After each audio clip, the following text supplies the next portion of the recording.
Cassidy Pickering in Oklahoma, one win away from their 9th straight trip to the Women's College World Series. The Sooners' top hitter ready to go. Callie Hamelin trying to keep Alabama's season and her career going. The Tide in a must-win situation here in Norman this afternoon. Welcome to the NCAA Softball Super Regionals presented by Capital One. We are at Love's Field in Norman, Oklahoma. Oklahoma took Game 1 of this best-of-3 series. Game 2 right now, overcast skies, warm temperatures in Norman. Georgia and Florida need a Game 3. Will we need a Game 3 here? Big day of college softball here on ESPN, and we're thrilled to be a part of it. Alongside the Tennessee All-American Madison Shipman, I am Eric Freed. It really is amazing when you look at this Oklahoma program. A lot of names have changed from last year's championship team, yet they continue to be in a position to win. How do they do it? The word that comes to mind is consistency. Consistency in the way that they play, and they don't just rely on one piece of the game, but truly every single part of the game for this year's Oklahoma Sooners team is very, very good. They can pitch, they can play defense, and they can hit. And I thought yesterday's ball game was a prime example of what you've seen from Oklahoma all season long. They're able to make the routine plays, but they can also make the exceptional plays on defense to have their pitchers back. And Sam Landry leading the way for this pitching staff in the circle. Whenever Alabama got runners on base, she was able to shut them down immediately, and then the timely hitting. When you think about Oklahoma, you think about the long ball, and Cassidy Pickering coming up with another home run in yesterday's ball game, followed up by the freshman Sydney Barker. Top to bottom, you're getting production from this Oklahoma team in every piece of the ball game. Not many pitchers have had success against Oklahoma, but Alabama starter today, Caitlin Riley has. The one thing that Caitlin Riley did really well in that series earlier this year was mixing speeds. She ended up with 8 strikeouts over 13 and 2/3 innings pitched, and it was because she got a lot of swings and misses on that changeup and on that off-speed curveball where Oklahoma batters were well out in front, and Alabama is definitely going to be counting on her to get another solid start against the Sooners today with their season on the line. She will try to snap Oklahoma's 17-game winning streak in Super Regional round play. Sooners, Crimson Tide, first pitch next.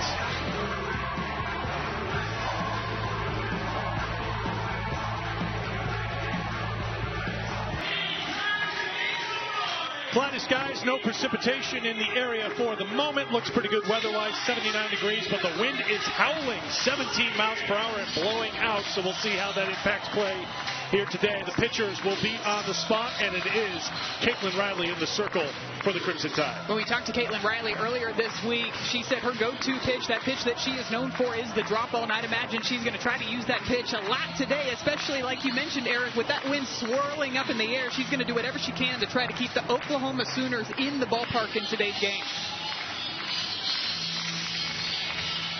Take a look at the Oklahoma lineup presented by Capital One, and it starts at the very top. She can get on base, she can produce runs, and she hit a 2-run home run yesterday. And so far in this year's NCAA tournament, she's just 6 for 10 with 4 home runs. Just the tone setter right there at the top of this Oklahoma lineup. Had that big home run yesterday.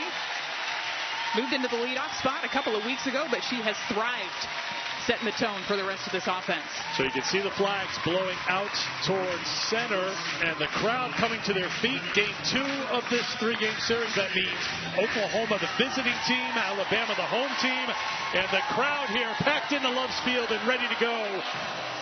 A win for Oklahoma, and they head up the road to OKC in the Women's College World Series. And the first pitch, ball 1 from Riley to Pickering, first team all-conference selection in the SEC.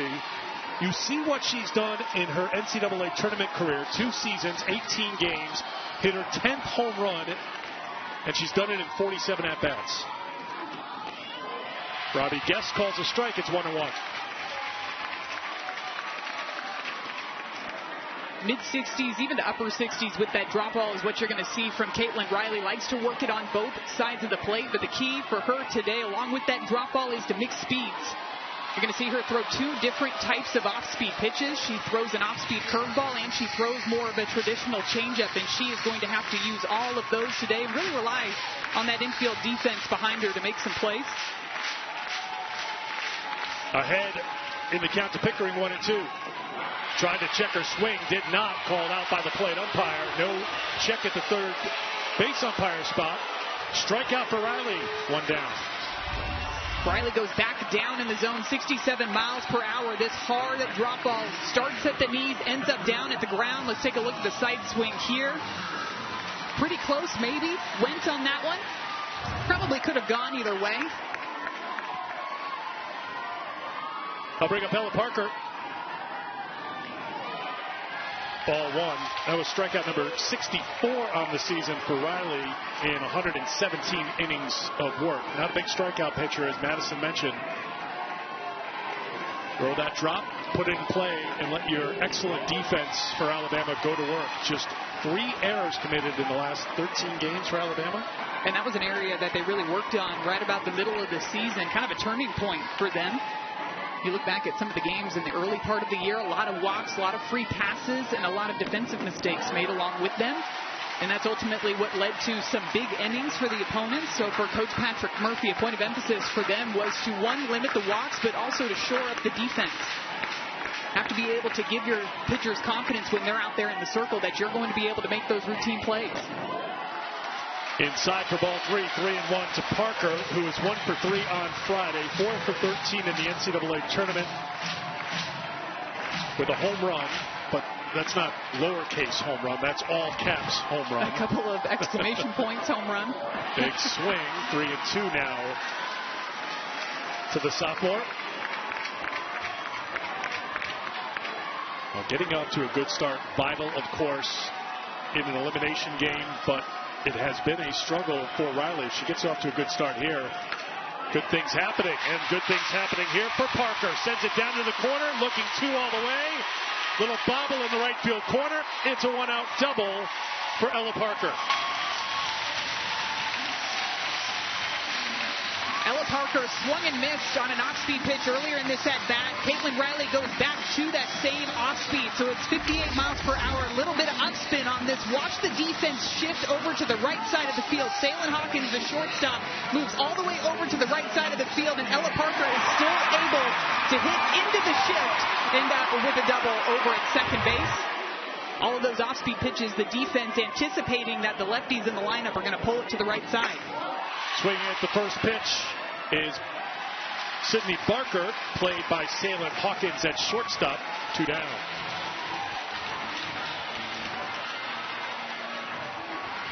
Just 1 error for Alabama's defense in the NCAA tournament.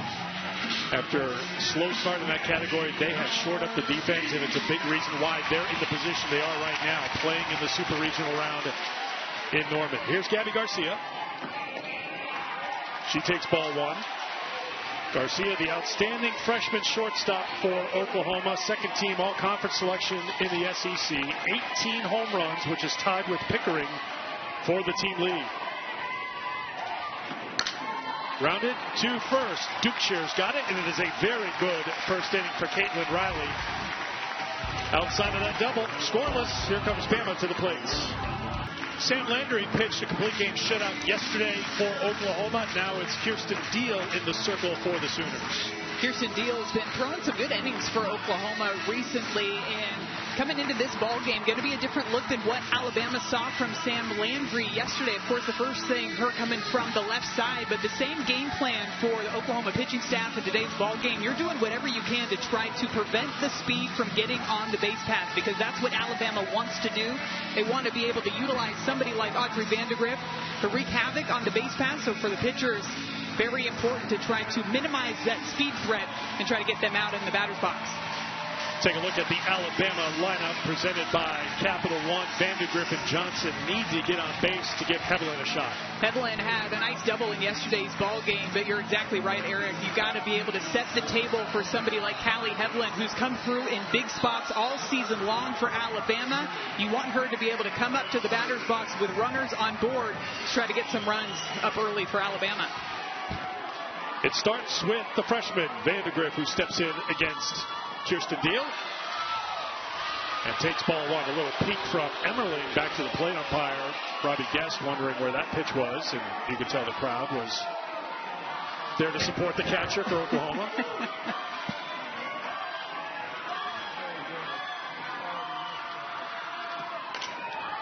That's out of play. It's 1-1.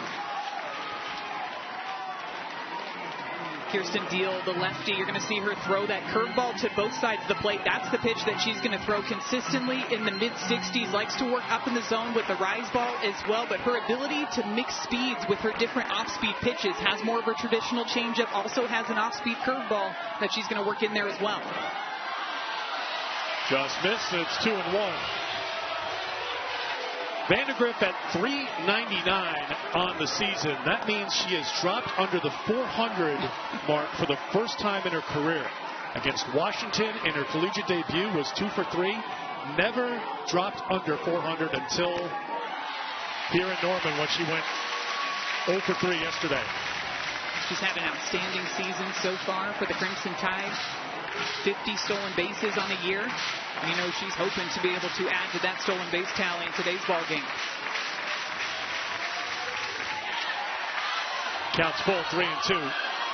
Blazing speed with Vandergriff, and she knocks something on the ground. Odds are Oklahoma will be hard pressed to get her at first, but this Oklahoma defense, outstanding. 3-2. Little bloop out to left field. He'll stay up there for Pickering, who's got it. One away. Just feels like the more that Oklahoma can keep Patrick Murphy's leadoff hitter in the dugout and not on the base paths, huge advantage for Oklahoma. Well, we've been talking about it right from the beginning of the year for Alabama. They want to be able to put pressure on the defense with their speed, but you can't do that until you get on the base paths and set the table for some of the other hitters in your lineup. So I guarantee that's a big point of emphasis for Oklahoma. Keep Vandergriff off the bases. Ball 1 to Lauren Johnson. 0 for 3 yesterday. 344 on the season. Sophomore playing left field.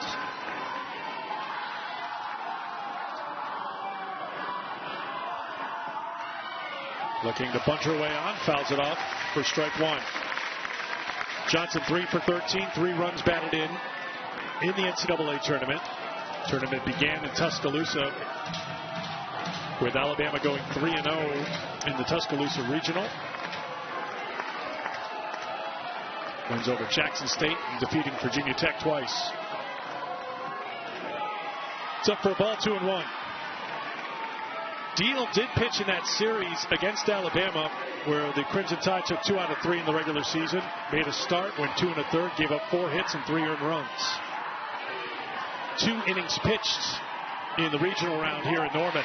It's in there for a strike. It's 2-2.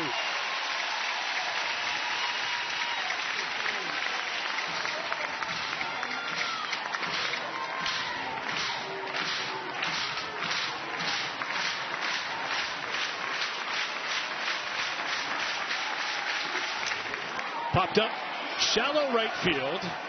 Barker calls for it, 2 down. Going to see a lot of those fly ball outs too when Kirsten Deal's out there in the circle with that curveball, the off speeds, and that rise ball combination. Take a look at how things lay out defensively at the start for Oklahoma. Patty Gasso will shuffle things up in the outfield a little bit, as we see late in the game. That paid off with Hannah Core making a terrific catch in the 7th inning for the Sooners. Ball 1 to Hevelin. Callie having a great final season in Tuscaloosa. Second team all-conference selection in the SEC, leading the team with 14 home runs.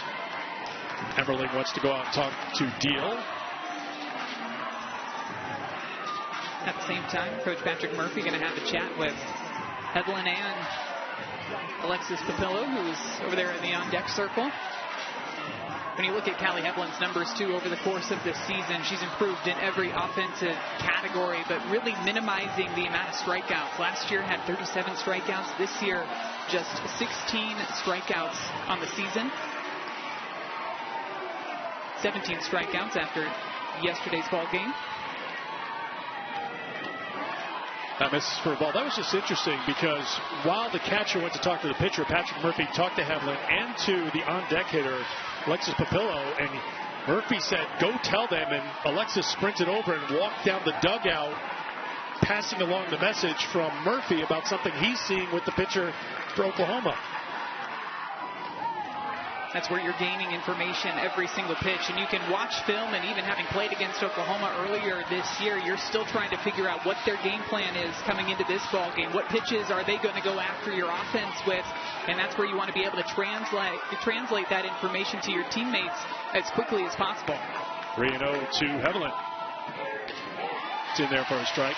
Well, Murphy, after yesterday's loss, said game 1 of a 3-game series is when you gather information. There's information gathering in game 2 as well, apparently, because you have to win 2. It never stops. It never stops. You have to win 2 games. It's a simple statement, but as we've seen with Alabama the last 2 years, as Heveland walks with 2 down, they've dropped the opener in the Super Regional round each of the last 2 years, came back to win the Super to advance on to OKC. And I think that's a matter, too, of being able to gather that information, but also to be able to go up there and execute the game plan. You can have all the information in the entire world, but when you step into the batter's box, who can go up there and go after the pitch that you're supposed to in that situation, or hunt the one speed that you're looking for in those high-pressure moments, especially in a game like today with your season on the line. Papilla swings at the first pitch, ground ball to second. Agbayani over to Sanders, and that will do it for Alabama in the first. Scoreless after 1 in Norman. The NCAA Softball Super Regionals are presented by Capital One. What's in your wallet? Just a remarkable run by Oklahoma. 4 national championships in a row and counting. 8 total after last year's run to the title when Oklahoma went 59-7.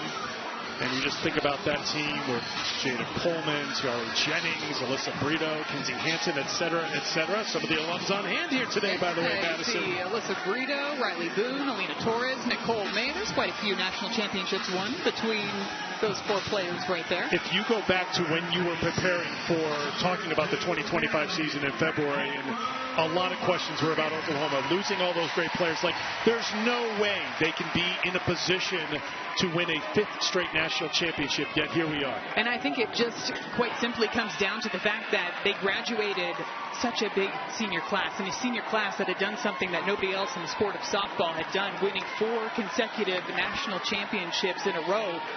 It's a lot of new faces that are going to be coming into the program. Going to have to rely on a lot of freshmen, some transfers coming in, and even players that were a part of the squad last year, players like Ella Parker and Cassidy Pickering now moving up into their sophomore seasons. Just a lot of unknowns coming into this year for Oklahoma. But all they did was move over to the SEC and win an SEC title. Even Patty Gasso was shaking her head when we were talking to her about this week. Like, she was reminding herself and almost saying it out loud that they won the SEC championship, and we talked all year about the gauntlet that the SEC was all year, every weekend. 4-pitch walk to Nelly Macaron-Marinas to start things in the second inning for the defending national champions. 4-time defending national champions. I corrected it in time, I think. I don't want Sooner Nation. 4 in a row. Her name is Madison Shipman if you're reaching out on social media. Make sure you get it right. 4 in a row for the Oklahoma Sooners. Here's a big part of that championship run a season ago. Sid Sanders. Little roll around in front of the plate. Plenty of time for Riley to make the play. Moving on to second is Macaron-Marinas, one away here in the second. Almost like a swinging sacrifice bunt from Sydney Sanders. Does the job, moves the runner over into scoring position. And those ground balls that are hit off at the end of the bat are a product, again, of those off-speed pitches that you're seeing from Caitlin Riley. The spin on them looks very similar to that curveball that she'll bring in there in the mid-60s. But it's hard to recognize when that pitch is coming in out of the hand. Here is Alana Agbayani, junior second baseman, who takes ball 1. They talked about the new faces. You have to hit in the transfer portal in this day and age. That counts for Oklahoma as well, and Patty Gasso has had success in the portal. Agbayani, all-conference selection, all-defensive team in the SEC, moving over from BYU, where she played the last couple of years. Starting catcher, Isabella Emmerling, played at North Carolina. And, of course, the ace of the staff, Sam Landry, coming over from Louisiana. 2-1.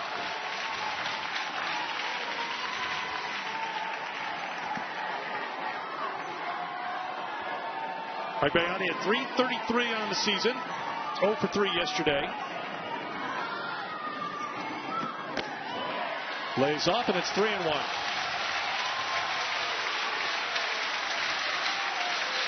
We talked about it earlier. Riley with that success in Tuscaloosa against Oklahoma. Different setting here. Season on the line and playing in front of 4,000 plus at Loves Field. Ground ball right side gathered by Hevelin. 2 down. McEnroe-Marinas to third. Productive out there by Agbayani to still advance Nelly McEnroe-Marinas over to third base. Even her communicating in there to Isabella Emmerling, who's stepping up to the batter's box right now. Looked like she was trying to tell her, look, middle. Look, middle of the zone, something that you could crush out to the grass. Emmerling swinging a miss for strike 1. Slumping at the plate, 1 for 21 her last 11 games. 0 for 2 yesterday, 0 for 4 in the NCAA tournament. She has walked 3 times and been hit twice in the NCAA tournament. Count now 1-1.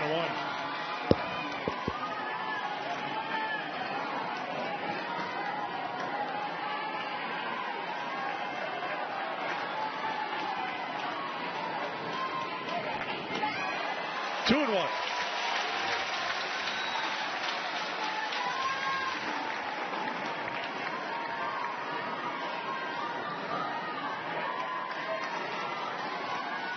McEnroe-Marinas had a leadoff walk. Sanders a ground out. Agbayani a ground out. And now 2-2 to count to the number 8 hitter, Isabella Emmerling.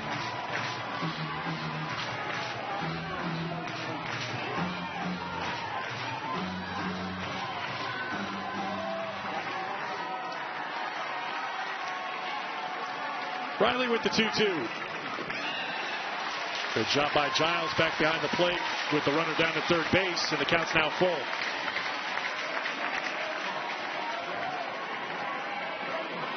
Certainly no let-up in the Alabama lineup when you look at who's on deck in Abigail Dayton.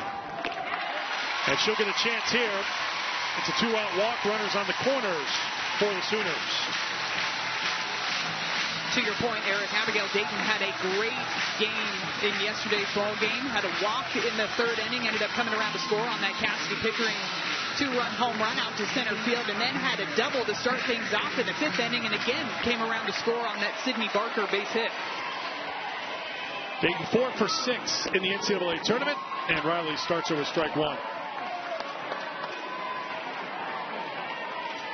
One thing that won't show up on the stat page, and Patty Gasso mentioned it about Abigail Dayton, she just wants us to win. And secondarily, she wants to get on for Cassidy Pickering, because when you get on for Cassidy Pickering, odds are you're going to score thanks to Cassidy Pickering.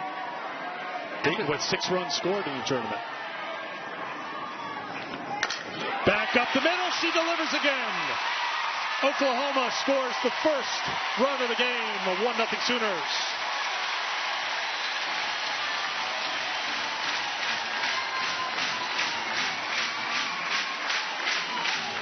When you're the Oklahoma Sooners and you're getting production quite literally top to bottom in your order, Abigail Dayton has stepped up in the 9th spot for Oklahoma. Comes up with a huge 2-out base hit. These are the moments offensively you want to capitalize. A couple of free passes in this inning. You got the feeling that this was a time that Oklahoma needed to get on the board, and it's Abigail Dayton coming through yet again. Strike 1 to Pickering.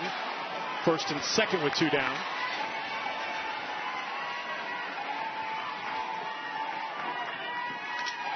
Truly, that was the difference in the game yesterday. Oklahoma wins 3-0. They had 2 timely hits. Alabama could not come up with a timely hit yesterday. Crimson Tide were 0 for 7 with runners in scoring position, 0 for 10 with runners on base, period. Pickering knows how to get on base. Watches the ball, it's 1-2. And it was great getting to listen to Abigail Dayton after that game yesterday, right before the home run. She said that her and Cassidy Pickering were talking, and she said, I'm going to get on base and you're going to move me over, was what Pickering said to Dayton. And Dayton said, no, I'm going to get on and you're going to drive me in. Ground ball right side, good hop for Hevelin on the first. And that will do it for Oklahoma. But the Sooners score in the second on top 1-0 after 1.5.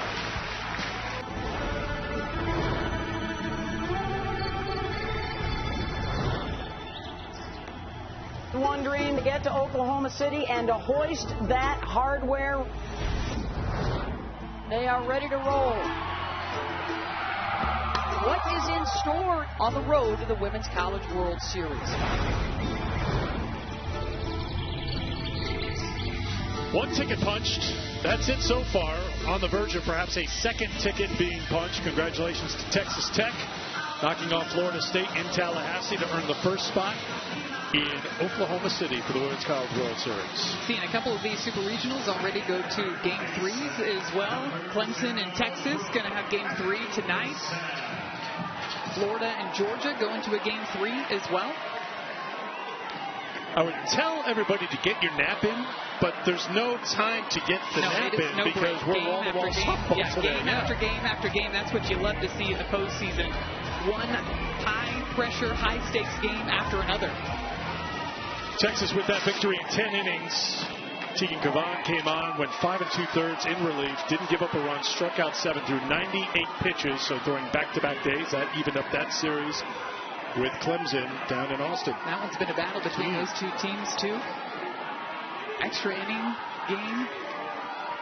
Some nice defensive plays made, too. Katie Stewart moving out to left field, made that great throw into second base to Katie Bennett, who had to reach back behind her to apply the tag to the runner that was trying to advance to second. Katie Bennett, who was in left field, then played second base, and then Leanne Good at shortstop. That little shell game worked out pretty well for Texas in the end. Leanne made some great plays at short, along with some clutch, timely hits. Another home run for her, too. Fouled off by Brooke Elstad. Counts 2-2.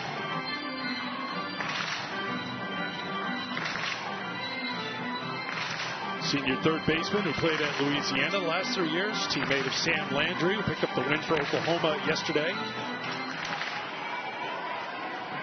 Elstad was 0 for 2 against Landry on Friday. 2-2 from Deal. Little bloop to left. Pickering is there. One down here in the second. Alabama was out-hit in the regional by Virginia Tech, but found a way to win that regional. A couple of one-run wins over the Hokies. You can see against Oklahoma, 174. And against Patrick Murphy talking about it. Timely hit wasn't there. They had runners in scoring position, 5 total, but 0 for 7 with runners in scoring position yesterday in the 3-0 loss. And if you think about it, Madison, you give up 3 runs to Oklahoma, that's good. That's one of the lowest scoring games of the season for the Sooners. But they just could not scratch anything out in back-to-back hits fashion. Yeah, I thought Jocelyn Brisky did a great job in the circle, keeping Alabama in that game, giving her offense a chance to be able to win that game 1.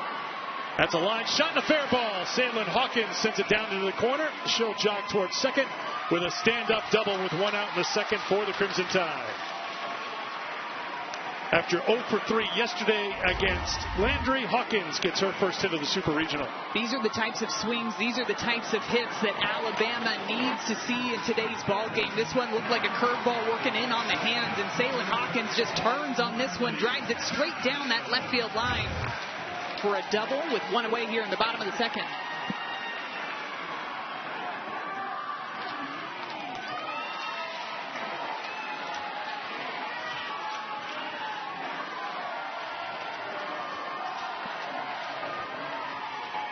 Marley Giles steps in for Alabama with a runner in scoring position and 1 down.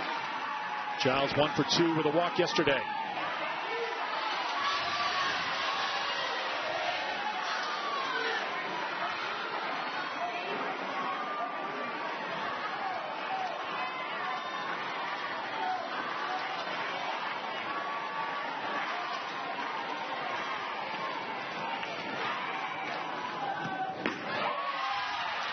I don't know how we top that, but we're going to try. Wow, UCLA pulls it out. in Columbia over South Carolina. Walk-off fashion for Jordan Woolery. Welcome to Norman and Loves Field. Eric Freed, the three-time All-American at Tennessee. Madison Shipman here with you. It's 1-0 Oklahoma as Alabama bats in the bottom half of the second inning. Alabama needs a win here in Game 2, but Oklahoma jumps out first. Abigail Dayton in the ninth spot for the Oklahoma Sooners, stepping up yet again after a leadoff walk to Nelly McEnroe-Marinas to start off the second inning. It's Abigail Dayton coming through with that clutch two-out hit up the middle to give Oklahoma the 1-0 lead. Alabama with a threat against Kirsten Deal. There's a strike to Marley Giles with one down here in the second. Salem Hawkins with a one-out double. Giles at the plate. Alabama was shut out by Sam Landry. Yesterday they had their chances, but they were 0 for 7 with runners in scoring position in the 3-0 loss. Deal getting the start today for Oklahoma. That's called a strike, and it's 3-2. Kirsten Deal working her way back from a 3-0 count. Brings it to a full count here with a curveball on the inside part of the plate.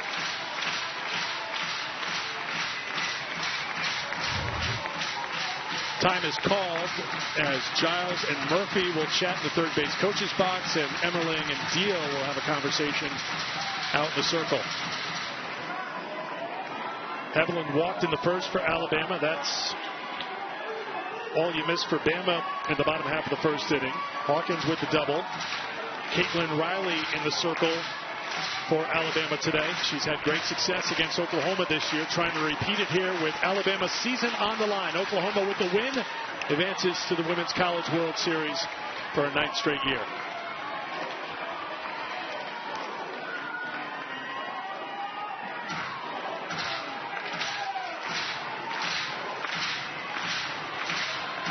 Patty Gasso's team has won 17 straight games in the Super Regional rounds. Good battle by Giles. Fouls it off. We'll do the 3-2 again. Pretty heads up by the fans, too. They immediately looked up because it hit the top and came straight back down. Got to be heads up when it comes off that overhand. 8th pitch of the at-bat.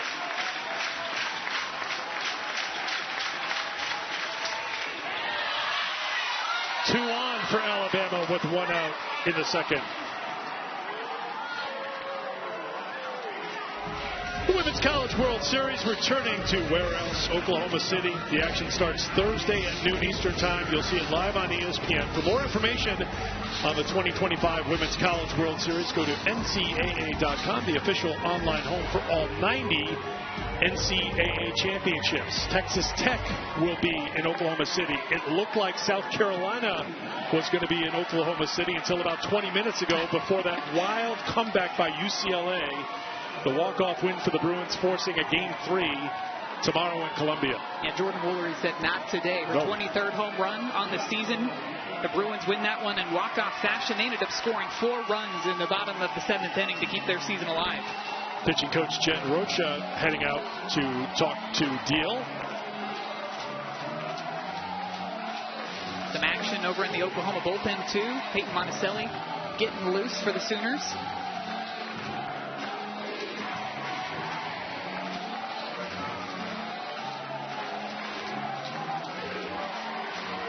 Coach Jen Rocha always does such a great job with her pitchers year after year, developing them to always improving throughout the pitcher's career. Staff ERA 2.70, but in the NCAA tournament, .64. Opponents hitting just .205 against Rocha's staff through 4 tournament games. Deal making her second appearance of the 2025 NCAA tournament, facing Abby Dukeshire, the number 8 hitter for Alabama, who takes a strike. It's 1-1. Dukeshire, a batter with a lot of power for Alabama. 7 home runs this year. A lot of pull power to that left side.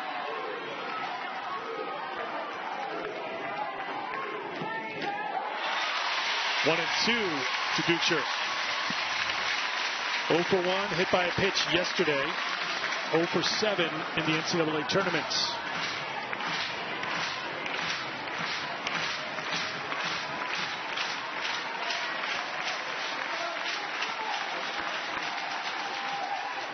up high for a ball. If you're just joining us, overcast skies.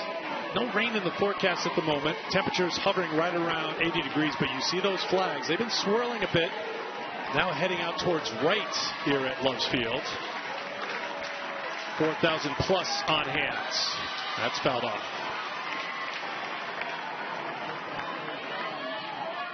Butcher had one at bat against Kirsten Deal in that series earlier this year. Ended up working her way to a 3-1 count, then got hit by a pitch when Kirsten Deal was trying to run that curveball in on the hands, just let it get too far away from her.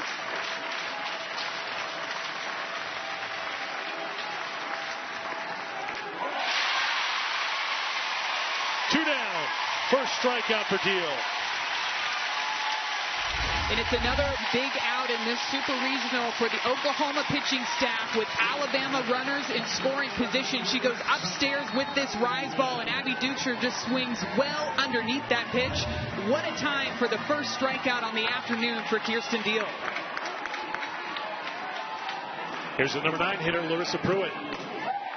Takes ball one. Pruitt was 1 for 3 on Friday. Could have been 2 for 3, but she was robbed of a hit in the 7th inning on a fine defensive play by Hannah Core in center field. 3 for 11 in the NCAA tournament.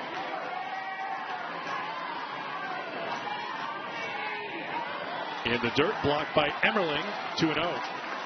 Really nice job by Emmerling back behind the plate, too, because, you know, Alabama's a team. They want to try to capitalize. If that ball skips away from her, I guarantee you're going to see Alabama be aggressive on the base path and try to advance that extra 60 feet.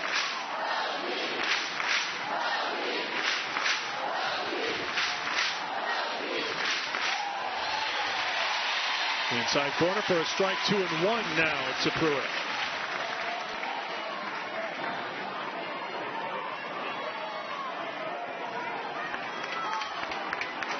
Deal making the 10th appearance of her NCAA tournament career. Looks inside again, doesn't get it. It's 3-1. Deal trying to work that backdoor curveball inside to Larissa Pruitt. This is where Alabama is trying to improve from yesterday's game, trying to improve when they have runners in scoring position. Left 7 runners on base in yesterday's game. Swift foul, and the count now full to Pruitt. 3-2 the count with 2 down. The runners will be off with the pitch, and the crowd should get a little louder here at Love's.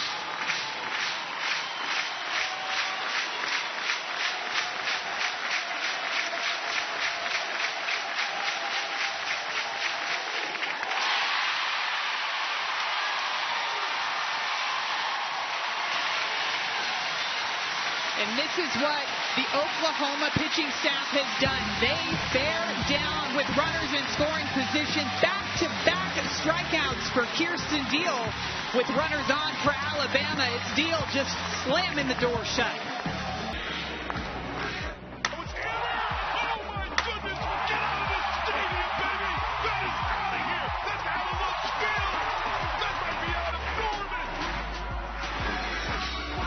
Voice of the Sooners, Chris Plank with the soundtrack. Ella Parker with the facial expression that will be long remembered. 285-foot home run in the regional round against Cal, Madison Shipman. The expression on her face, too, when she hit home plate, I guarantee your teammates were sitting there telling her, do you know just how far you hit the ball? It didn't just leave the ballpark. It completely exited the stadium, left a dent in the grass out there beyond the premises. We asked her, too, where that ranks as far as her furthest hit home run. She said that's the furthest home run I've ever hit. Including batting practice, including by the BP, way. yes.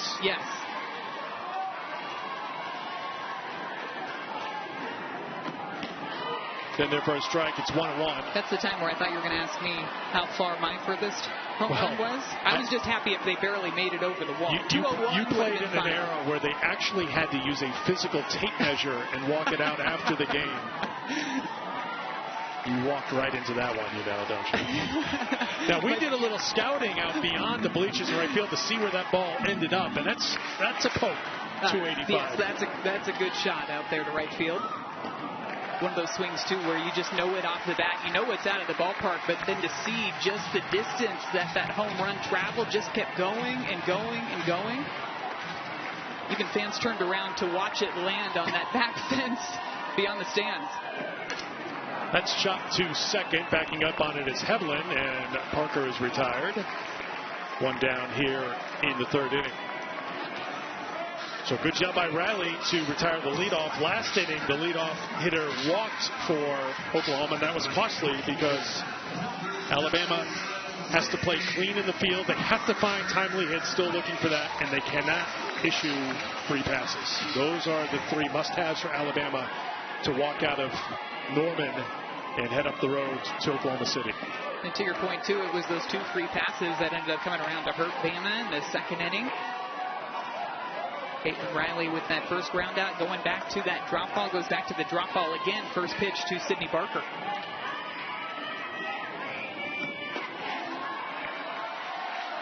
Two 2-0 to Barker, who grounded out in the first, brings a 6-game hitting streak into Game 2 of the Super Regional. 8 for 17 during that stretch. Basically, she has hit her way into the lineup. Patty Gasso has been looking for ways to get her more involved, and this is why.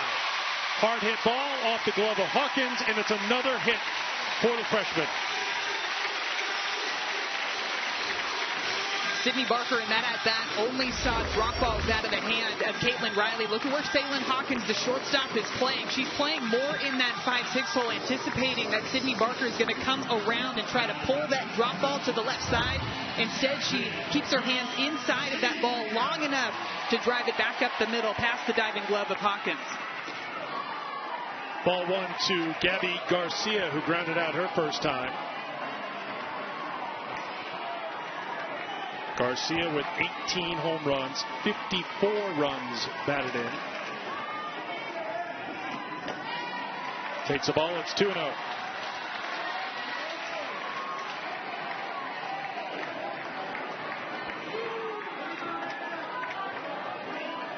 Pitching coach Lance McMahon for Alabama coming out to have a quick conversation after this count goes to 2-0 to Gabby Garcia. Pretty interesting, too. I know we're just 2 batters here into the third inning, but it seems like they've gone away from that off-speed pitch, throwing more of that heavy drop ball down in the zone. That's a pitch that she's had a ton of success with, along with that changeup, just continuing to be able to mix speed throughout the ballgame. Also reminding her of what worked against Oklahoma in Tuscaloosa in the regular season when Riley went 13 2/3, gave up just 1 run, and that included a complete game, 8-inning win in the series finale, and she struck out 5. It's a little different when you're pitching as a member of the Crimson Tide in Tuscaloosa compared to pitching in Norman, Oklahoma. Almost probably feels the exact opposite, right? The fans have been loud and they have been dancing since the start of yesterday's ball game. Hammered to right. It is out of here.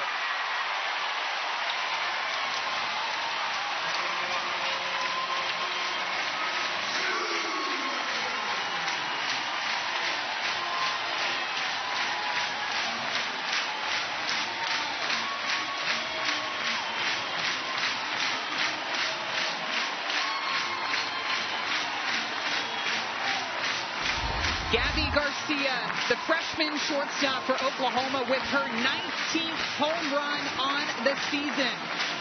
She gets herself into a good 2-0 hitter's count. She has a plan. She has a specific pitch that she wants to go after in this count, and she gets it. It's a hard drop ball in on the hands, but look at how quick her hands are moving through the zone, able to turn on that one and drive that line drive shot out of the ballpark. Garcia does it again. Hit it hard, 76 miles per hour on the exit velo. Didn't get very far above the turf here at Loves Field and got out in a hurry for home run number 19. We told the story about Gabby yesterday when we talked to her this week. Growing up, she just loved defense, and she came to Alabama thinking she'd be a defensive player. No idea that she would turn into a power hitter. She thought she'd be a table setter for this Oklahoma team, and she sets the table, but she knows how to clear the table. And she said her swing is almost completely revamped from what it looked like when she came into the program in August has just unlocked the power within her swing. 19 home runs as just a freshman. And it speaks volumes, too, when she's batting in the 4th spot for this lineup. And the thing she had to work on, according to her teammates, was she had to slow down her home run trot. I mean, when you're going to hit 19 home runs, you don't sprint. You know, you gotta put it down into a lower gear and take your time. That's inside, misses for ball 4 to McEnroe Marinas. And she's aboard with one down here in the 3rd. And I think this might be a change here for Alabama in the circle.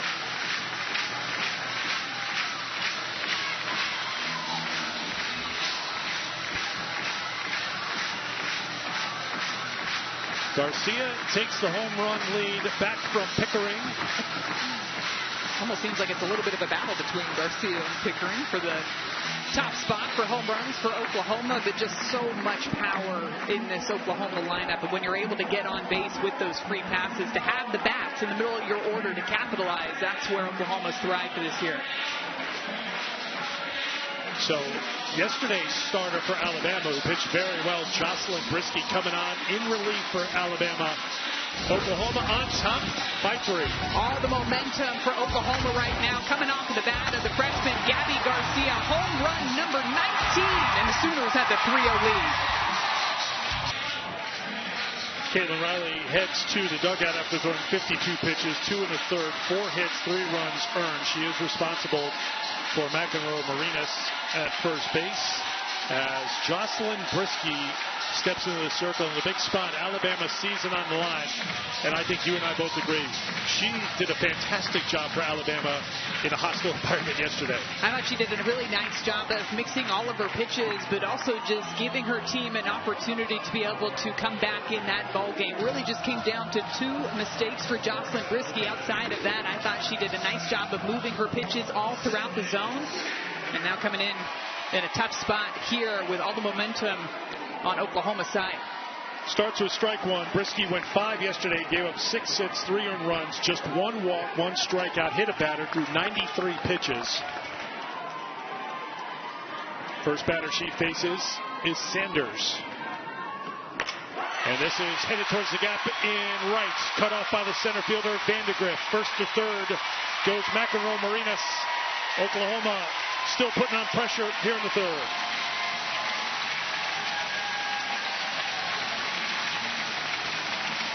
Just feels like the foot is down on the gas pedal for Oklahoma's offense. This is a 68-mile-per-hour drop ball, and you can see Sydney Sanders, the way she's able to keep her hands back behind that drop ball. That's what allows her to use her lower half to drive it with authority into that right center gap.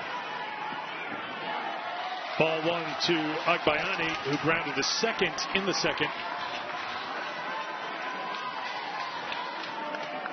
Sanders getting her first hit of the NCAA tournament. Agbayani lays down a beautiful bunt. No play for Alabama. 4-0 Oklahoma. Long ball, small ball, they can do it all. You're seeing the execution, one batter after another. Nellie McEnroe Marinas over there at third base, taken off, squeeze bunt here, laid down perfectly. A bit of miscommunication, too, between Marley Giles and Abby Ducher. Abby Ducher was thinking she was going to try to get that out at the plate. Marley Giles was trying to tell her to get the out over at first. Because of that, no play is made. Everybody is safe, and another run comes across for Oklahoma.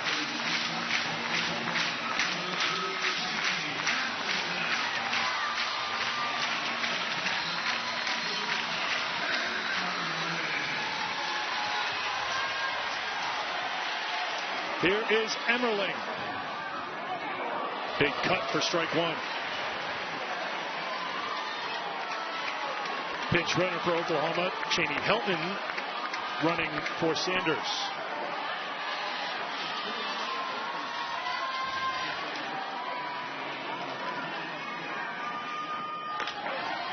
One-on-one, looking to pick Helton off at second. Ball bounces out to the grass, but backed up by Vandegrift.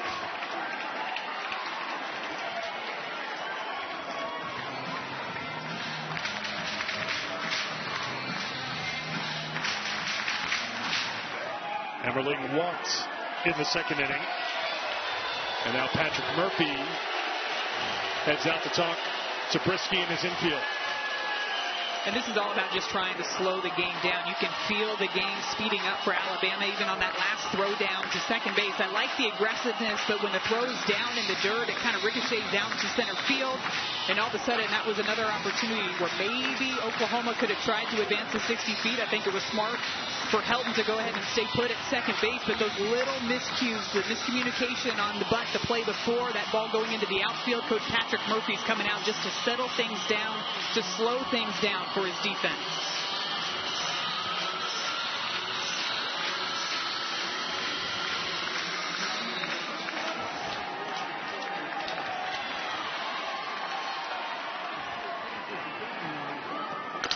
Emmerling with a solid shot to left, cut off by Johnson. One run is in. Agbayani heads to third. Another run scores for the Sooners. That's 4 this inning. 5-0 Oklahoma.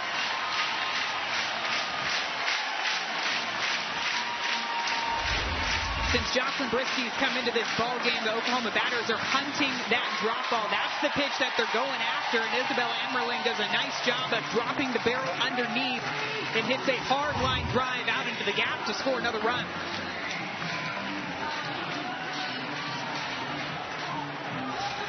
You'd imagine here, if you're Jocelyn Brisky, you got to try to throw more and more of those rise balls, even some curve balls, just to show them something different, because they are sitting right on that drop ball. When they see it, they're going after it. Parker grounded out to start the inning, but then a single by Barker, 2-run home run by Garcia, a walk to McEnroe Marinas, a single by Sanders, the bunt single by Agbayani, the RBI single by Emmerling, who is replaced by a pinch runner, Tia Malloy. As Oklahoma in front 5-0 here in the third.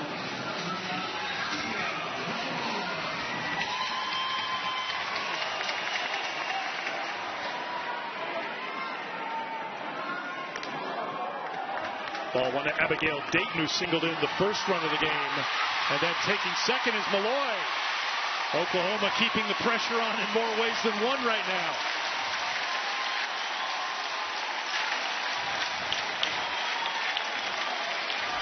Smile on Abigail Dayton's face up in the batter's box. Bit of a delayed steal. This is another example of the game speeding up again.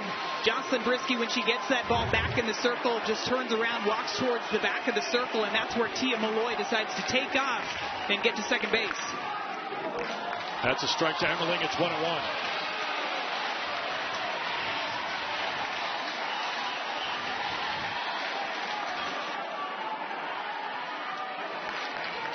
Infield defense playing up, trying to see if they can cut down that run on an infield ground ball. Abigail Dayton will do a couple of different things from the left side, too. Even in this game, we've seen her walk through the box to slap. She will swing away. I'd imagine in this situation, she's going to stand up there and swing away with 2 runners in scoring position. Fouls off the 2-1. 2-2 to the junior center fielder, who is 5 for 7 in the NCAA tournament.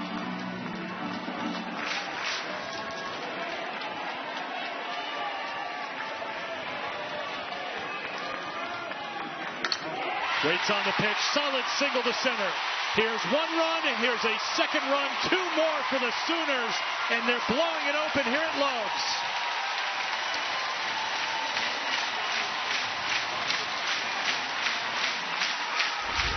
Looks like Jocelyn Brisky trying to bring in a little bit of an off-speed pitch, and you can see Abby Dayton, how she sinks into that front side. That corrects her timing just enough to be on time for that 61-mile-per-hour pitch to drive it right back up the middle and bring across another Sooner run. Brisky faced 4 batters, gave up 4 hits.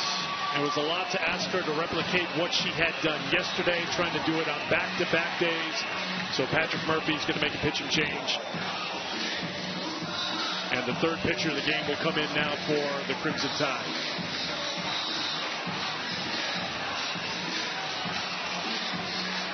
Interestingly enough, it's going to be Caitlin Riley who comes back into the game after she was pulled earlier here in this third inning.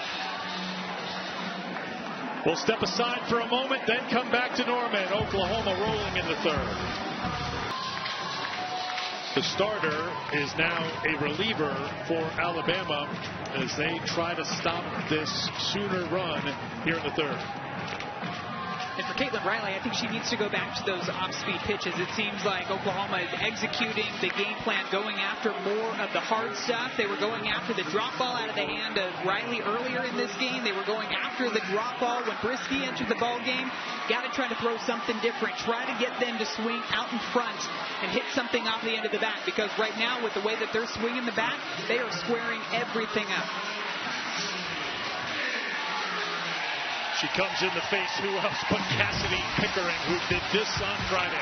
Pickering gets his drop ball hanging right in the middle of the zone, and she does not miss. All over it. The first pitch that she saw in that at-bat, she went right after that drop ball. That was against Brisky yesterday, so Riley back in, and she's 0 for 2 today against Riley. Struck out in the first on a check swing and grounded out to second in the second. This is sent out to right, dropping quickly for another Oklahoma hit. Sliding in safely in the second is Dayton. First and seconds for the Sooners. They bat it around here in the third as Parker comes back to the plate. And it's the chess moves of the game plan between the pitcher and the hitter. And interestingly enough, in the previous two at-bats for Cassidy Pickering, she struck out on a drop ball. She hit a ground ball on a drop ball. That time she hunted the off-speed, and she drops it out there for a base hit. Parker fouls it off. 7 hits this inning, Madison, and I think so far this series comes down to those timely hits. Alabama in this series 0 for 9 with runners in scoring position. Oklahoma just today 4 for 8 with 5 runs batted in. And there really haven't been many mistakes made on either side, but Oklahoma has been able to capitalize on some of the free passes that Alabama has thrown in today's ball game.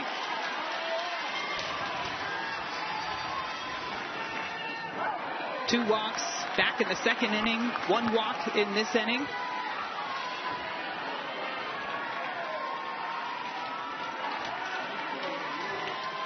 One and 2 the count to the top hitter for Oklahoma. Checked her swing, misses for ball 2, 2 and 2.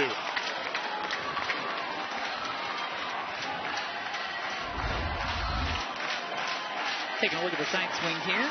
Yeah, she holds up there. Good hold. Parker doubled in the first. Well, excuse me, swing everything. Coming up Sooners right now. Here's 1 run, a second run coming around. 2-run double for Ella Parker. Oklahoma 9-0 over Alabama. Oklahoma is hitting everything right now. Doesn't matter if it's drop ball, if it's an off-speed pitch, they're all over it. Ella Parker gets an off-speed and smokes this one down the line. It ricochets off of the wall down there in right field and allows a couple more runs to come across. And the Sooners still dancing over in that dugout. And now another pitching change for Alabama.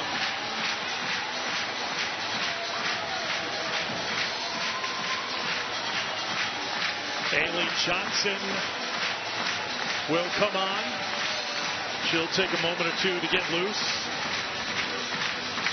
There's a lot going on. I want to make sure Ella Parker stuck the landing at second base. Did she do so? Was it a perfect 10 over at second base? You're familiar with Oklahoma's success in softball. Well, they're national champions in gymnastics. They are big fans of the gymnastics team, and part of their celebration is the little move. When they stick the landing in gymnastics, that's what they've been doing. They're such big fans that softball team has been over to root on the gymnastics team with those perfect 10 signs at the ready. Then the gymnastics team came over here after their national championship to celebrate with the softball team. And Ella Parker did say when they were there at that gymnastics meet, Faith Torres, who's a gymnast for Oklahoma, ended up with a perfect 10 that night. So the perfect 10 signs worked for a 10 for Faith Torres. It's just fun to see how incredible both of those programs are, but how supportive they are of one another, too. When we were talking to Ella, her eyes lit up when we talked about her 285-foot home run. Her eyes lit up when we talked about the success of this year's team, but they got really wide when she talked about how big of a fangirl she and her teammates are for the gymnastics team here at Oklahoma.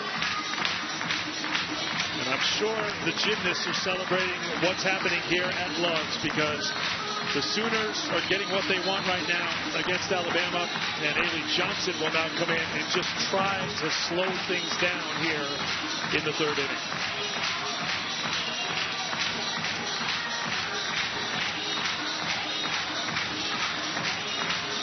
Ailey Johnson came in yesterday's ball game as well. She's a pitcher that's well known for the changeup. She actually came in and threw a lot of the curveballs and the rise balls, but her pitches are going to move in a different direction than what Oklahoma saw from both Brisky and both Riley.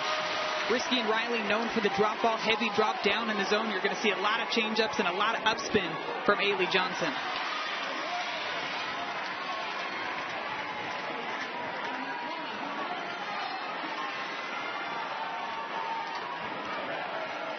Sydney Barker 1 for 2, single and a run score earlier this inning. And Johnson ahead in the count, 0-2. Second appearance for Johnson.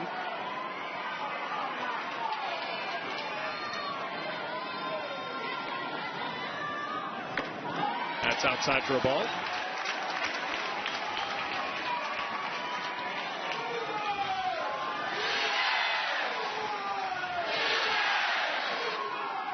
Third overall appearance of the NCAA tournament for Johnson. Skips it up there for ball 2, 2-2.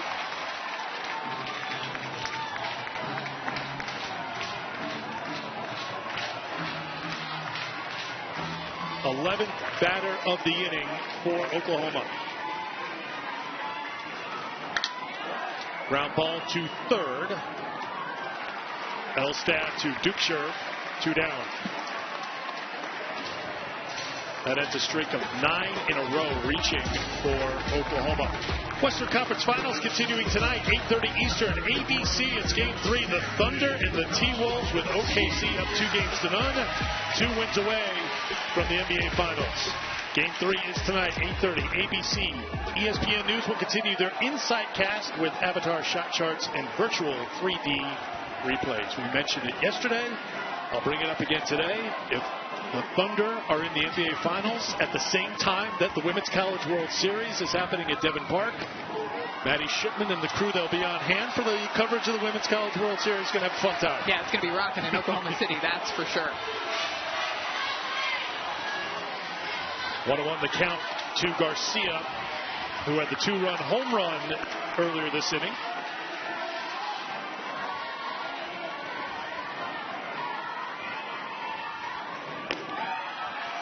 Two and one.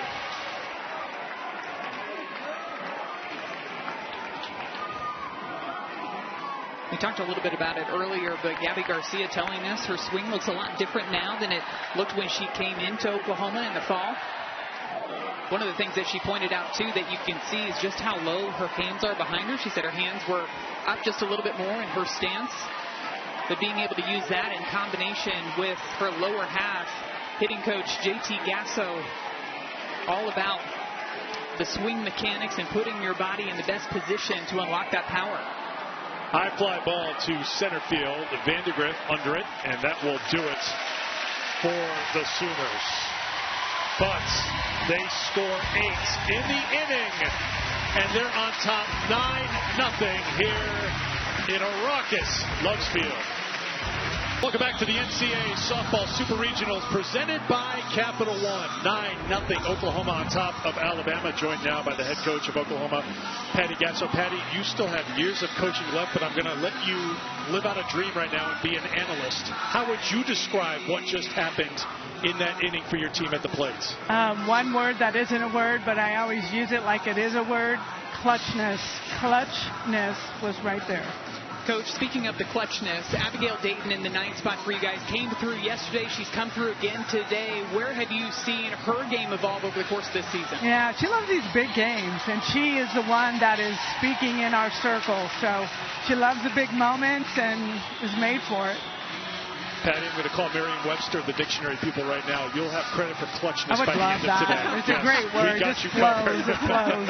Or we'll get it on a T-shirt, one or the other. Yeah. Great idea. Thank you, guys. Patty. Appreciate it.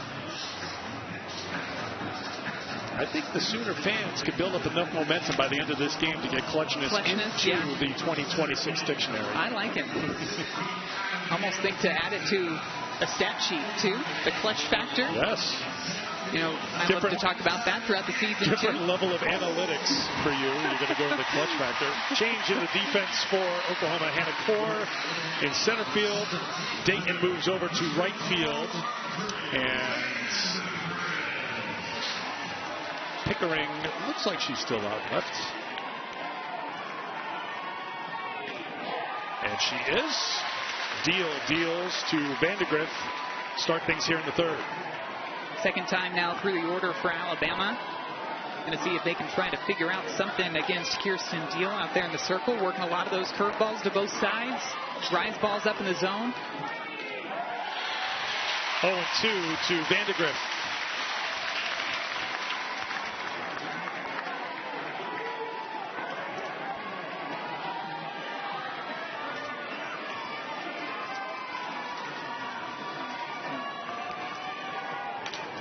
In on the hands, little pop-up to Agbayani, and Vandegrift is retired. Again, that's been a big part of the Oklahoma game plan.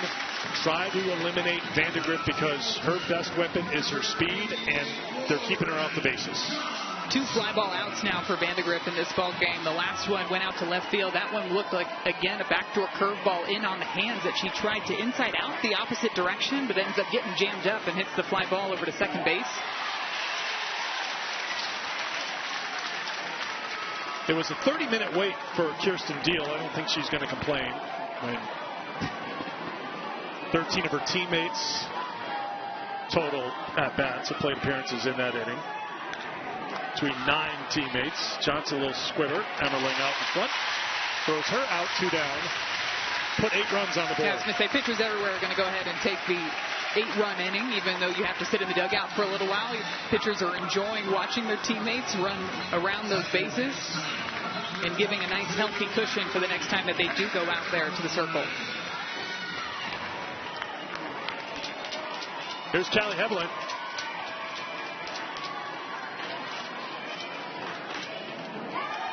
Takes ball 1.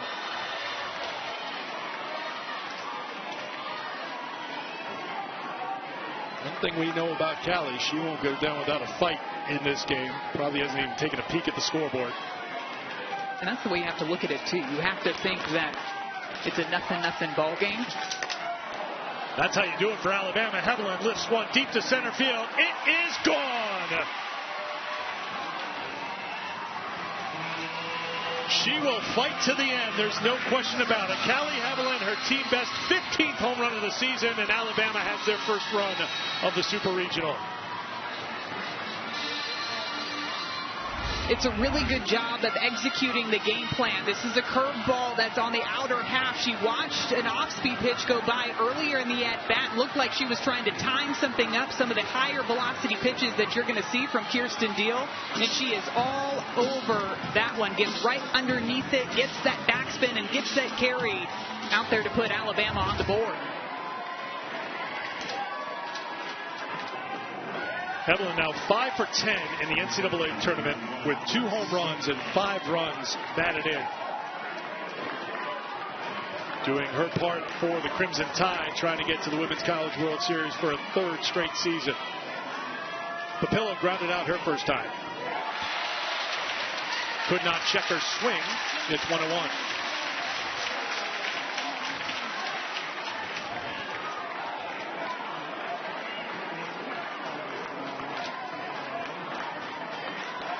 .238 feet. Sorry, Madison. Yeah, 73 miles per hour off of the bat, too.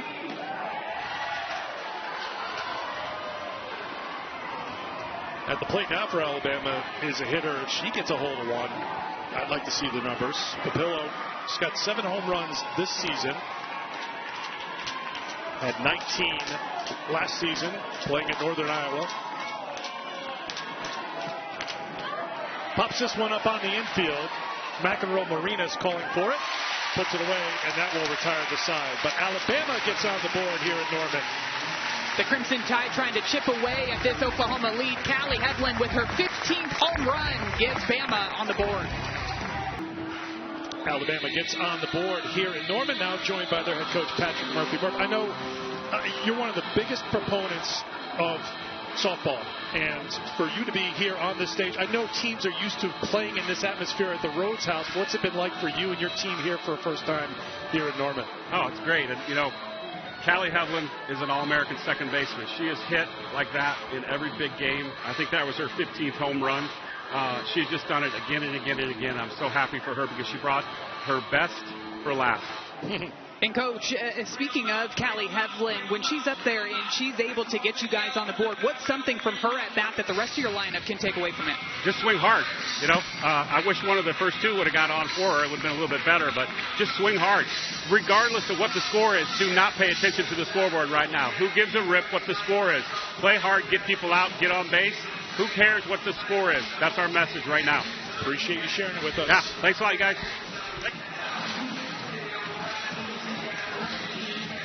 That's the mentality you have to have.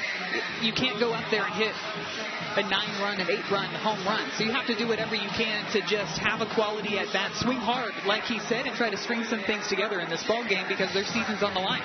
I think both head coaches gave us some good lines. Clutchness and who gives a rip. I mean, we got the front and the back of the shirt. Don't print them. Trademarked by Eric Freed right there. Well, if I can get a cut in this day and age, I'll take whatever anybody's throwing around. McEnroe Marinas to lead things off. She's walked twice, scored twice.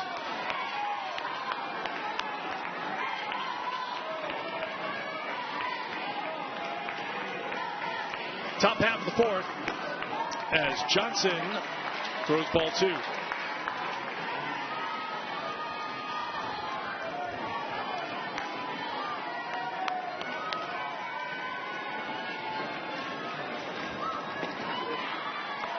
Two and one. I love it too when you ask questions to the head coaches, and it's pretty much what we were talking about during the half inning. You know, here's a player who is going to fight as long as there's being a ball pitched to her here, and what she hopes is not the final game of her collegiate career. Little tapper. Pitcher can't grab it, and McEnroe Marinas got to be safe. It's going to be a tough out no matter what, even if it was fielded cleanly by Johnson. Haley Johnson having to run outside of the pitcher's circle, but I think she's going to be able to make that out in plenty of time if she fields it cleanly. She was the only one in the area to be able to make a play on that one. Those are the little things that have added up to some major runs for Oklahoma this game. Ball 1 to Sanders.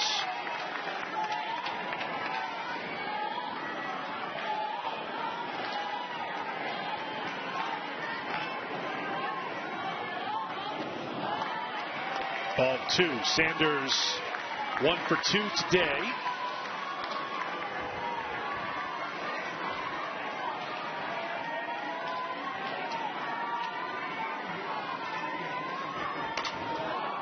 High fly ball. The breeze might keep this one in play. May bring it back into fair territory. Right on the line is Dukeshire. She's got it for the out. One down here in the fourth inning. ESPN Sunday Night Baseball in New York City. Dodgers and Mets for the finale of the 3-game series. Citi Field tomorrow night, 7 o'clock Eastern. ESPN Deportes and ESPN Radio. If the name of the batter at the plate sounds familiar, it should. Ilana Agbayani at the plates. And those of us of a certain age remember her dad, Benny. Played for the Mets, for the Rockies, for the Red Sox. Career batting average of .274, too, for Benny as well. Leave it to you to go digging into baseball reference for the numbers. Well done.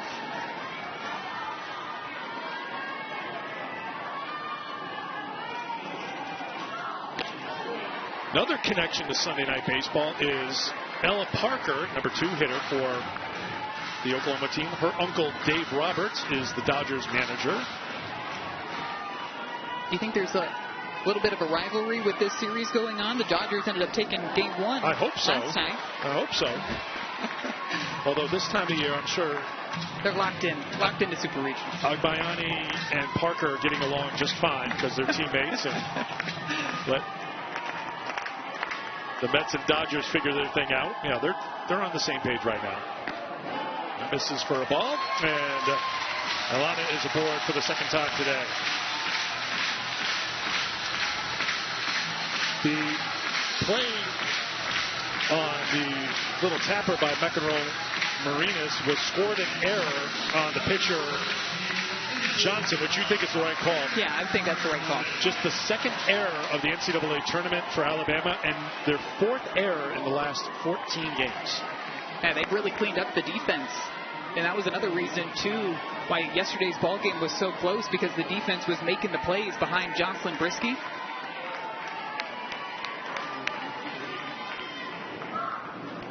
That gets away from the catcher Giles, and the runners will move up 60 feet. Looked like a changeup out of the hand of Ailey Johnson, and maybe Marley Giles thought it was going to skip a little bit more on the ground. It just ends up hanging out right on that dirt, goes right between her feet, and gets all the way back to the backstop. 2-1.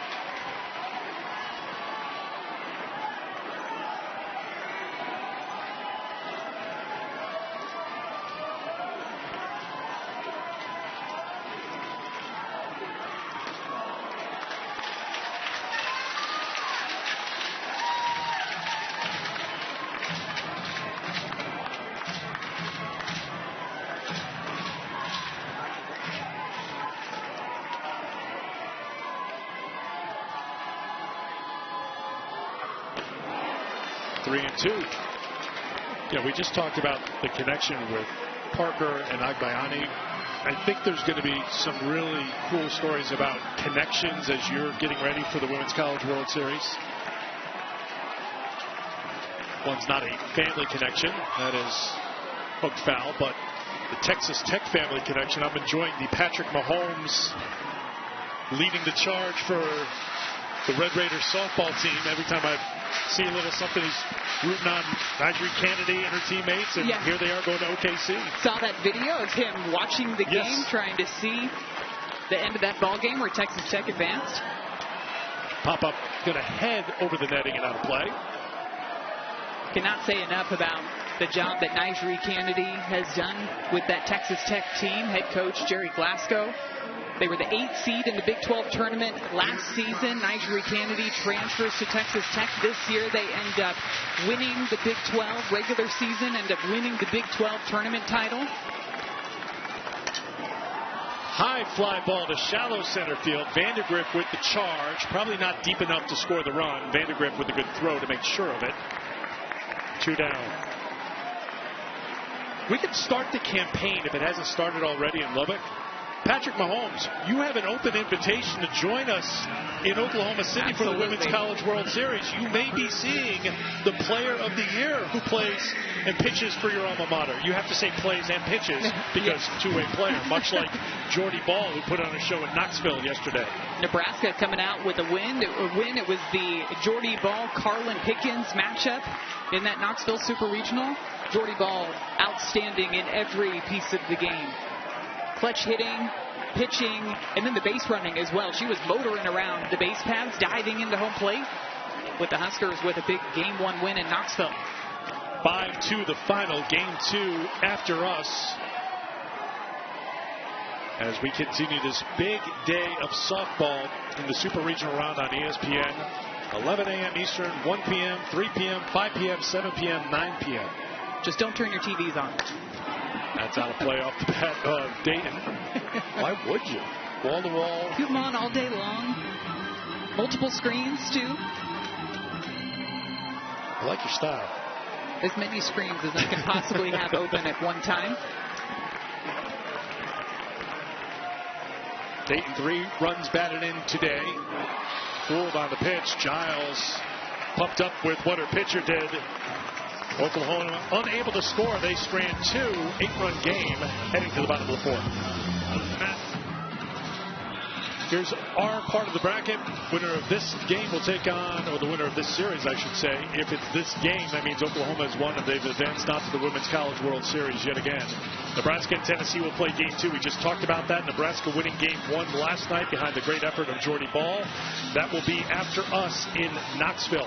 There will be a Game 3 in Gainesville as well, as Georgia, behind Lily Backus, who gave up one unearned run in 6 1/3 innings of work, wins in Gainesville by a final score of 2-1. So Georgia and Florida will meet tomorrow at a time to be determined in a winner-take-all Game 3. I feel like super regional time. My mind goes straight to the head coaches and the decision that they're going to have to make as far as who's going to start in the circle for these teams. I look at that Nebraska and Tennessee matchup. Are we going to see Jordy Ball out there again getting the start for Nebraska? I know we were all sitting around watching the end of that ball game, asking the same question, would she start again? And by her emotions after that last strikeout, I would imagine we might see her again out there in the circle of Nebraska. From what we know, Jordy Ball, you would have to wrestle the ball out of her hand, and I don't think 1, 2, 3, or 30 people are strong enough to do that. Taken away from Jordy. Elstad down on strikes. Deal gets to strike out one down here in the 4th. Kirsten Deal, curveball working away from the lefty Elstad.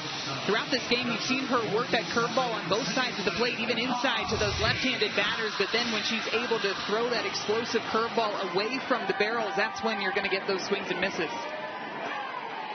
Salem Hawkins doubled her first time up. She takes ball 1. So a Game 3 tomorrow in Gainesville, a Game 3 tomorrow in Columbia. Times to be determined. Game 3 tonight in Austin after Texas won in 10 innings against Clemson last night.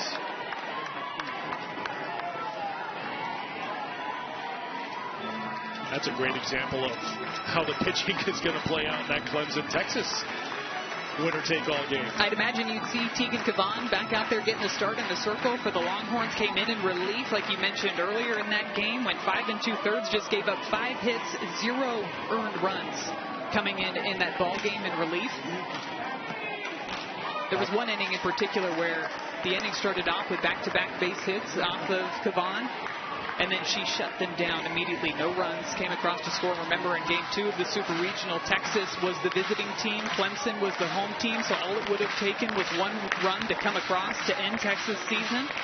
But she was able to hold them off, and Texas wins Game 2 to head it to Game 3 tonight. 9 o'clock Eastern time here on ESPN. Hawkins slaps it out to right field. Coming on and making the play is Dayton. 2 down.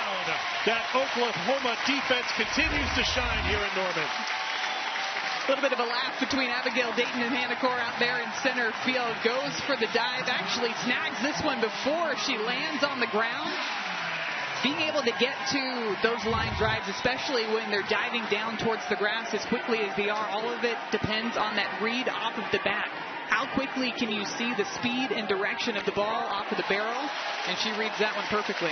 Remember, the game started for Dayton in center field. She moved over to right field, and her first chance had a high degree of difficulty to it. And the line drives are going to move a little bit differently depending on where you're at in the outfield. Here's Marley Giles, who walked her first time. 0-2. Deal with a nod of the head after getting the ball back from her catcher, Emmerling.